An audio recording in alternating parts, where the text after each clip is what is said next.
और खबरों के सिलसिले को आगे बढ़ाते हैं। जम्मू कश्मीर के पुलवामा में आज सेना ने 2 और आतंकियों को ढेर कर दिया।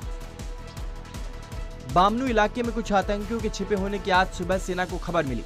सुबह करीब 8 बजे सेना ने पहले आतंकी को ढेर किया। इसके करीब 3 घंटे बाद दूसरा आतंकी जहांगीर मारा गया। यह आतंकी बामनू में स्थानीय लोगों की आड़ में उनके घरों में छिपे हुए थे। किफायत और जहांगीर दोनों हिजबुल के आतंकी बताए जा रहे हैं और किसी बड़ी आतंकी साजिश की कोशिश में थे। पुलवामा में जो ऑपरेशन चल रहा है तो उसमें भी एनकाउंटर के दौरान 2 मिलिटेंट अब तक मारे जा चुके हैं और जो उनका आइडेंटिफिकेशन 2 लोकल मिलिटेंट के रूप में हुई है। ऑपरेशन अभी चल रहा है। तीसरा मिलिटेंट अभी अपनी पोजीशन बदल के अलग अलग जगह से फायर कर रहा है, तो ऑपरेशन अभी चल रहा है, कंटिन्यू है अभी। उधर कल रात पुलवामा के बलंगपुरा में स्थानीय लोगों की पत्थरबाजी की वजह से आतंकी फरार होने में कामयाब रहे। रात करीब 9 बजे मलंगपुरा में 2 से 3 आतंकियों के देखे जाने की खबर मिली थी। रात करीब 1 बजे सर्च ऑपरेशन को खत्म कर दिया गया। इधर आज बामनू में सेना के सर्च ऑपरेशन के बीच दोपहर करीब 12 बजे अनंतनाग में पुलिस टीम पर भी आतंकियों ने हमला किया। आतंकियों ने बस स्टैंड के पास पुलिस टीम को निशाना बनाकर फायरिंग की। फायरिंग में पुलिस का एक जवान गंभीर रूप से घायल है। इस हमले में एक महिला को भी गोली लगी है। अनंतनाग में आतंकियों की तलाश की जा रही है। कश्मीर में 26 मई के बाद से अब तक 50 से ज्यादा आतंकी मारे जा चुके हैं। 1 जुलाई को अनंतनाग के दयालगाम में लश्कर कमांडर बशीर लश्कर समेत 2 आतंकी मारे गए थे। 27 मई को जम्मू कश्मीर में 24 घंटे के भीतर सेना ने अलग अलग 10 आतंकी मारे थे। कश्मीर में सेना ने आतंकियों के खात्मे के लिए ऑपरेशन ऑल आउट के तहत हिट लिस्ट बनाई है, यानी आतंकियों का सफाया हो रहा है। सेना का ऑपरेशन ऑल आउट एक आतंकी के खात्मे तक यूं ही जारी रहेगा। अंतर्राष्ट्रीय आतंकी सलाउद्दीन को पाकिस्तान ने हीरो बनाया है। टीवी चैनल ने फ्रीडम फाइटर की तरह स्टूडियो में बुलाकर आतंकी सलाउद्दीन का इंटरव्यू लिया। आतंकी जितना बड़ा हो, पाकिस्तान में उसे उतनी ही इज्जत मिलती है।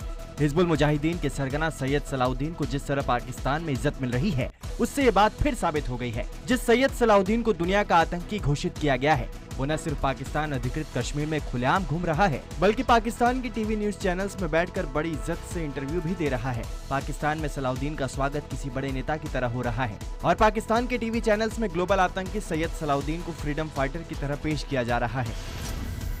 जान रहे होंगे आज के जरगे के मेहमान हिजबुल मुजाहिदीन के अमीर और मुत्तहिदा जिहाद कौंसिल के सरबराह जनाब सैयद सलाहुद्दीन साहब। बहुत शुक्रिया सलाहुद्दीन साहब। हम तो आपको शरीफ आदमी समझ रहे थे, आप वाकई दहशतगर्द हैं। आपकी दहशतगर्द की तारीफ क्या है और फ्रीडम फाइटर कौन होता है? इंडिया ने आज तक बहुत कोशिश की कश्मीर की तहरीक को इसको दहशतगर्द करार दिया जाए, लेकिन अल्लाह ताला का एहसान है कि आज तक इसमें उसको कामयाबी नहीं हुई। कांग्रेस का कहना है कि अमेरिका को सलाउद्दीन को पकड़कर भारत के हवाले करना चाहिए। वहीं रक्षा विशेषज्ञों का कहना है कि ग्लोबल टेररिस्ट घोषित होने के बाद सलाउद्दीन बौखला गया है। देखिए, सैयद सलाहुद्दीन हिजबुल मुजाहिदीन का बड़े साल से सरगना रहा है और वो भारत के खिलाफ आतंकवादी गतिविधियों में लिप्त है और प्रोत्साहित करता रहा है। अब अमेरिका ने उसको अंतर्राष्ट्रीय आतंकवादी का दर्जा दिया है, तो अब अमेरिका का उत्तरदायित्व तो बनता है कि उसको पाकिस्तान में पकड़ के भारत के उनको हवाले करना चाहिए। थोड़ा तो हिल गए होंगे ना जब यूनाइटेड स्टेट्स ने उसको ग्लोबल टेररिस्ट डिक्लेयर किया, क्योंकि इससे जो चीजें होंगी, एक तो उनके फंडिंग पे असर पड़ेगा, दूसरा ये एक पहला पड़ाव है कि यूनाइटेड नेशंस कल को जाके उसे ग्लोबल टेररिस्ट भी करार दे सकता है। तो इसीलिए सैयद सलाउद्दीन परेशान जरूर है। फ्रस्ट्रेशन है सैयद सलाउद्दीन और पाकिस्तान में। फ्रस्ट्रेशन इसलिए है कि यही सैयद सलाउद्दीन कह रहा है कि हमारे लोग कश्मीर में आतंकियों के रूप में हैं और जब हम चाहें तब हम वहां आतंकवादी गतिविधि को अंजाम दे सकते हैं। और आज नतीजा यह है कि एक मजबूत सरकार है हिंदुस्तान में और वो आर्मी को खुली हाथ दे रखी है सरकार ने। नतीजा यह हो रहा है कि सैयद सलाउद्दीन और पाकिस्तान के जो आतंकी हिंदुस्तान में हैं, रोज उन्हें मार गिराया जा रहा है। इसी का खौफ और इसी की बौखलाहट सैयद सलाउद्दीन के आंखों में दिख रहा है और आज पाकिस्तान एक्सपोज हो चुका है कि उन्होंने आतंकवाद को मुख्य धारा में सम्मिलित कर दिया है। पाकिस्तान की सरकार खुफिया एजेंसी ISI और मीडिया के लिए अंतर्राष्ट्रीय आतंकी सैयद सलाउद्दीन हीरो है। पाकिस्तान उसकी सुरक्षा और हिफाजत के लिए हर मुमकिन कोशिश कर रहा है। पाकिस्तान की सरपरस्ती में सैयद सलाउद्दीन POK में खुलेआम रोड शो करता है। सैयद सलाउद्दीन आतंकी संगठन हिजबुल मुजाहिदीन का सरगना है। 26 जून 2017 को सलाउद्दीन को अंतर्राष्ट्रीय आतंकी घोषित किया गया था। मोदी ट्रंप की मुलाकात से पहले अमेरिका ने सलाउद्दीन को अंतर्राष्ट्रीय आतंकी घोषित किया था। तो जिसे पूरी दुनिया आतंकी मानती है, उसे पाकिस्तान सिर पर बिठाता है। आतंकियों को पालने वाले पाकिस्तान का चेहरा एक बार फिर से बेनकाब हुआ है। बिहार में महागठबंधन पर सीएम नीतीश कुमार ने कहा है कि महागठबंधन पर कोई खतरा नहीं है, लेकिन नीतीश ने कांग्रेस पर निशाना जरूर साधा। एनडीए के राष्ट्रपति पद के दावेदार के समर्थन को लेकर अलग राह पकड़ चुके नीतीश कुमार ने आज साफ किया कि बिहार में महागठबंधन पर कोई खतरा नहीं है। नीतीश ने कहा, बिहार में महागठबंधन के कई कारण हैं। नीतीश ने कहा कि सिर्फ विपक्षी एकजुटता ही नहीं, बल्कि एजेंडा भी तय होना चाहिए। नीतीश ने कहा कि सिर्फ एकता और नेता चुनने से काम नहीं चलेगा, बल्कि एक विकल्प तैयार करने की जरूरत है। नीतीश ने GST का भी समर्थन किया। बिहार का महागठबंधन है, वह सिर्फ विपक्षी एकता नहीं थी, आगे हम क्या करेंगे उसके बारे में डेफिनेट हमारे पास एजेंडा था। राष्ट्रीय स्तर पर सिर्फ गठबंधन बनाने से नहीं, गठबंधन के साथ अल्टरनेटिव नैरेटिव को भी तय करके लोगों के बीच में रखना चाहिए। यूपीए के जमाने से ही GST पर काम हो रहा है और आप जानते हैं जब हम NDA में थे तब भी हम GST के हिमायती थे। बीजेपी ने कहा कि बिहार में महागठबंधन में महाफूट है और कांग्रेस RJD नीतीश को काम नहीं करने दे रहे। वहीं कांग्रेस नीतीश कुमार को दोबारा सोचने की नसीहत दे रही है। बिहार में महागठबंधन में महाफूट है क्योंकि मुख्यमंत्री को काम नहीं करने दे रहे ये राजद और कांग्रेस के लोग। परिस्थिति अवसर उनके राजनीतिक कैलकुलेशन में जो सामने बात आती है उसी ढंग से वो अपने को चलते हैं और अपनी कोठी बिछाते हैं। अपना वेट बढ़ाने के लिए उन्होंने पब्लिक को दिखाने के लिए नीतीश को नहीं पूछा गया, ये बात उन्होंने समाज के सामने लाया। अपने आप का बचाव करने के लिए बिहार के मुख्यमंत्री इस तरह की बात कर रहे हैं। अभी भी समय है, भी राष्ट्रपति का मत नहीं पड़ा है, उनको अपने फैसले पर पुनर्विचार करना चाहिए। 2015 में बिहार विधानसभा चुनाव के दौरान RJD, JDU और कांग्रेस ने महागठबंधन किया था। चुनाव में RJD ने 80, JDU ने 71 और कांग्रेस ने 27 सीटें जीती थी। बिहार में NDA के पास कुल 59 सीटें हैं। नीतीश कुमार ने यह भी साफ किया कि वो 2019 में प्रधानमंत्री की दौड़ में शामिल नहीं है। यूपी की महिला पुलिस अफसर श्रेष्ठा ठाकुर का बुलंदशहर से बहराइच ट्रांसफर करने पर यूपी सरकार सवालों में घिर गई। इनको जो करना है कर लें दो। बात करो। एक आप लोग एक काम करो, ऊपर चले जाओ, CM साहब से लिखा लाओ कि पुलिस को कोई भी अधिकार नहीं है चेकिंग करने का। हम अपनी गाड़ियों की चेकिंग नहीं करवाएंगे। मैडम, हम रोड पे खड़ा होना बंद कर देंगे। आपको पूरा अधिकार है, लेकिन भाजपा के ही कार्यकर्ताओं को क्यों गिरफ्तार करा जा रहा, क्यों उनके साथ ये नाइंसाफी की जा रही है? श्रेष्ठा ठाकुर बुलंदशहर में बतौर CO तैनात थी। कुछ दिनों पहले स्याना कस्बे में बीजेपी की जिला पंचायत सदस्य के पति प्रमोद लोधी का चालान काटा था। चालान काटे जाने से नाराज बीजेपी नेता ने CO श्रेष्ठा ठाकुर से बदसलूकी की। इस घटना का एक वीडियो भी सोशल मीडिया पर वायरल हुआ था।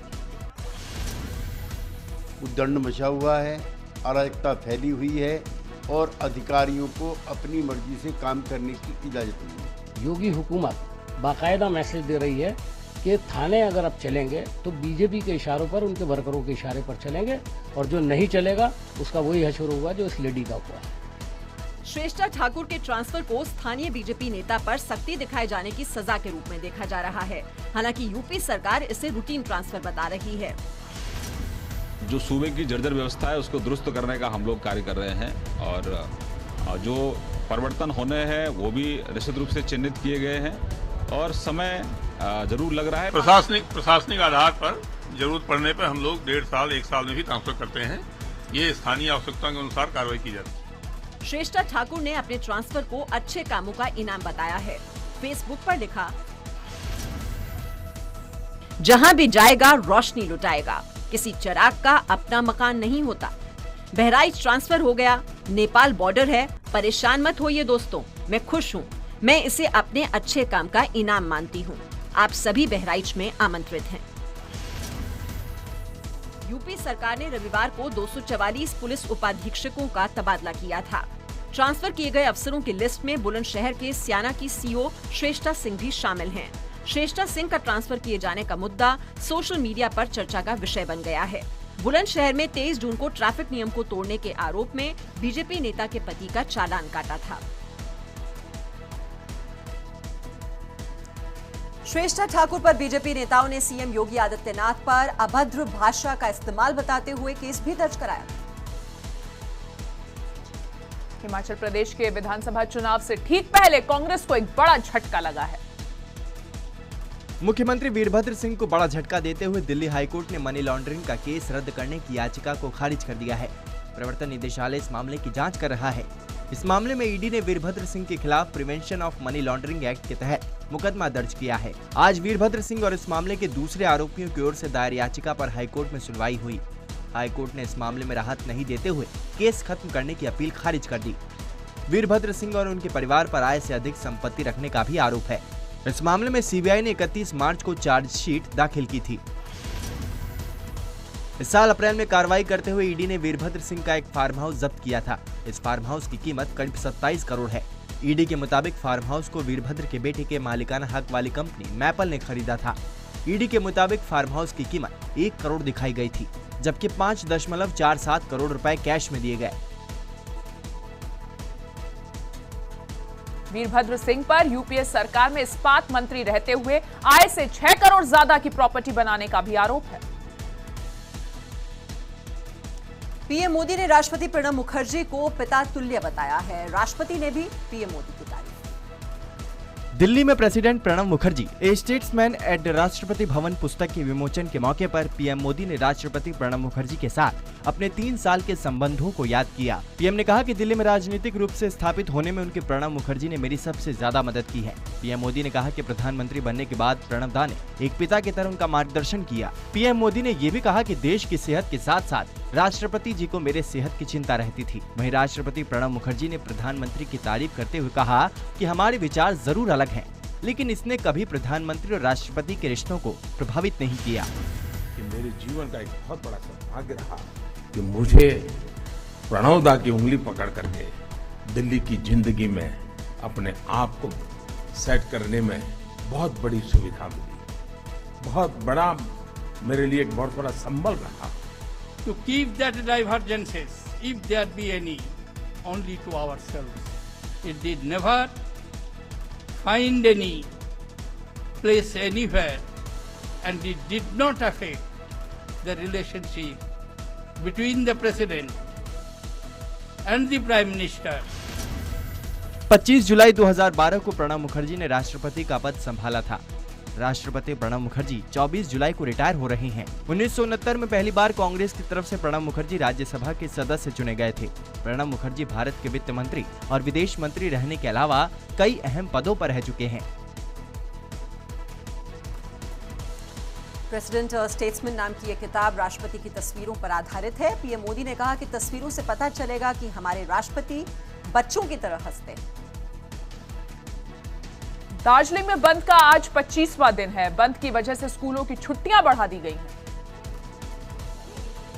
दार्जिलिंग में बंद की वजह से पिछले महीने भर में बंद स्कूलों को मंगलवार से खोला जाना था, लेकिन तनाव को देखते हुए स्कूलों की छुट्टियां बढ़ा दी गई। दार्जिलिंग के सेंट जोसेफ, माउंट हर्मन और सेंट पॉल स्कूल ने 6 जुलाई तक छुट्टियां बढ़ा दी हैं। स्कूलों ने कहा है कि दार्जिलिंग में हालात सुधरने के बाद ही स्कूलों को दोबारा खोला जाएगा। बंद के 25वें दिन भी दार्जिलिंग की ज्यादातर दुकानें और बाजार बंद रहे।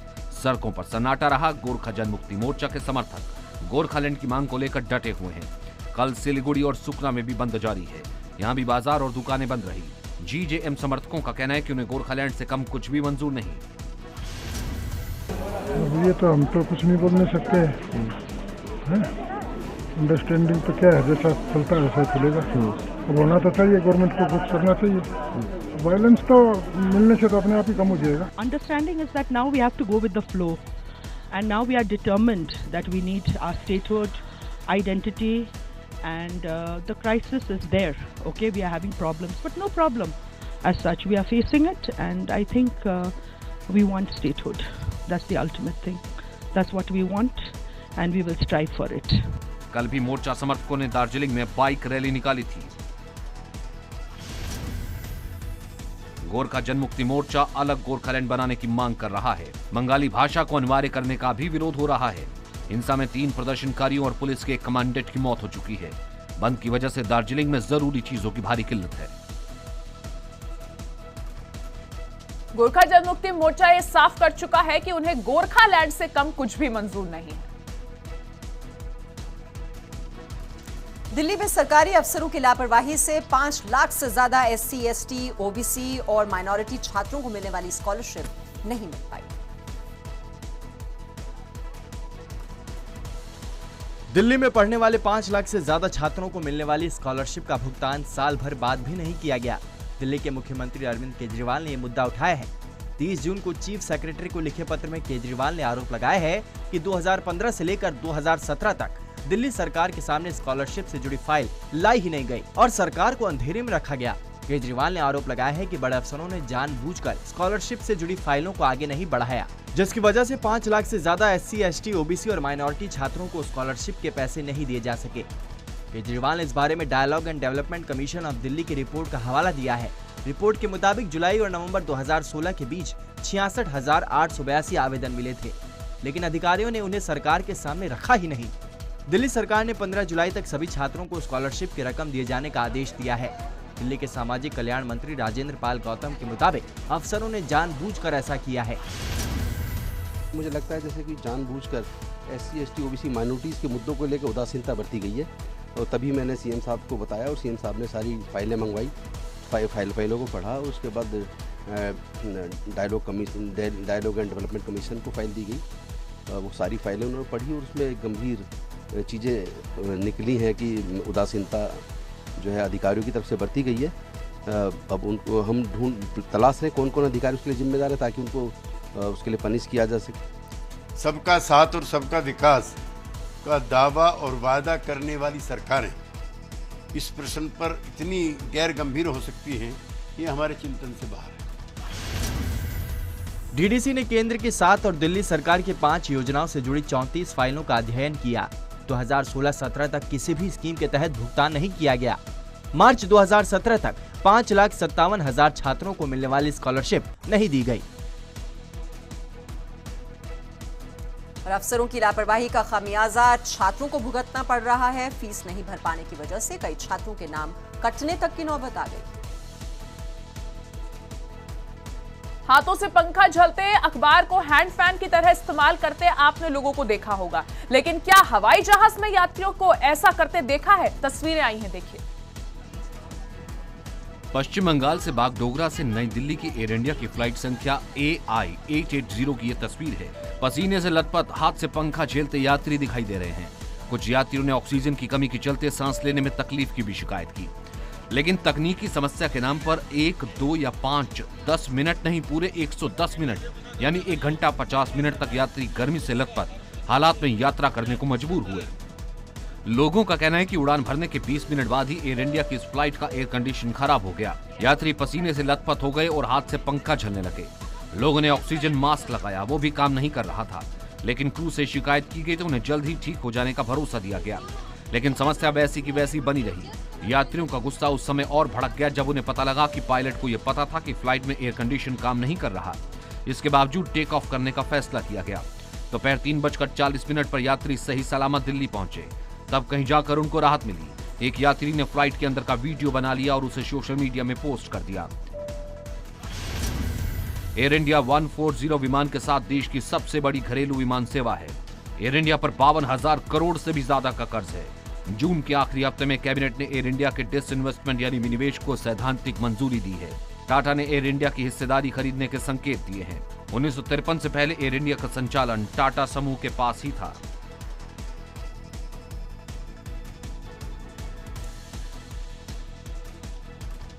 इस घटना पर एयर इंडिया का कहना है कि ये एक तकनीकी समस्या है और जल्द ही इसकी जांच शुरू कर दी जाएगी। फास्ट एंड फैक्ट्स में आज के लिए बस इतना ही, लेकिन देश और दुनिया की तमाम बड़ी खबरों के लिए आप बने रहिए जी न्यूज के साथ।